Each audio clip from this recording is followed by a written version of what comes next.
আমরা কেমন অদ্ভুত, তাই না? প্রথমে একটা মানুষকে পাওয়ার জন্য পুরো পৃথিবী তোলপাড় করে দেয়। মানুষটাকে পাওয়ার যে এত বেশি থাকে যে কাউকে পরোয়া করার সময় থাকে না।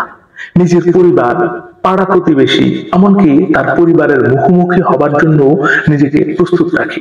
তাকে পাওয়ার জন্য পুরো পৃথিবীর সামনাসামনি নিজেকে দাঁড়াবার সাহস রাখি। ভয় যদি থাকে সে একটাই, মানুষটাকে হারানোর।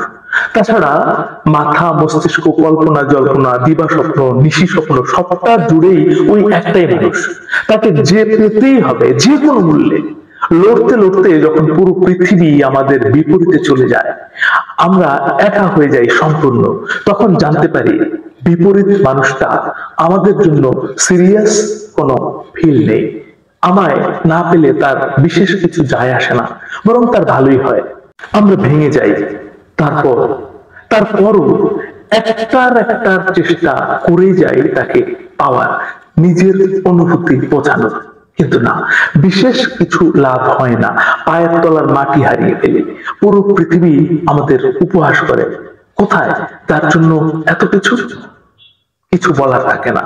দেয়ালে পিঠ ঠেকে যায়, ক্লান্ত হয়ে যাই, উঠে দাঁড়াতে চেষ্টা করি, ততক্ষণে অনেকটা দেরি হয়ে যায়। তার প্রোফাইল চেক করা, আড়ালে লুকিয়ে দেখা, তার আশেপাশে থাকার বাহানা খোঁজা অভ্যাস হয়ে যায়। কোনো ইমোশনাল পোস্ট দেখলে বা কথা শুনলে ভাবি এটা হয়তো আমার জন্য। আবারও চেষ্টা করি, বেউকুফ হয়ে ফিরে আসি। শেষ পর্যন্ত নিজেকে বোঝাই, মেনে নেই, ফিরে আসি। তাকে ভোলার কোনো চেষ্টা বাকি রাখি না। সবাই ভাবে আমরা মুভ অন করে গেছি, আমরাও ভাবি আমরা তাকে ভুলে গেছি। কিন্তু তার নাম শুনলে, তার মতো কাউকে দেখলে, কিংবা কাটানো সময়গুলো কিছু মাথা থেকে একেবারেই সরে না। তার প্রোফাইল চেক করার অভ্যাসটা পিছু ছাড়ে না। মজার ব্যাপার হলো এখন অব্দি যা কিছু সবটাই একতরফা। হোক পাওয়ার চেষ্টা বা ভোলার, হোক লড়াই কিংবা হার মানা, তার কোনো প্রতিক্রিয়া নেই, না তো কখনো ছিলই না। অথচ এটাকেই আমরা ভালোবাসা ভেবে ভুল করি।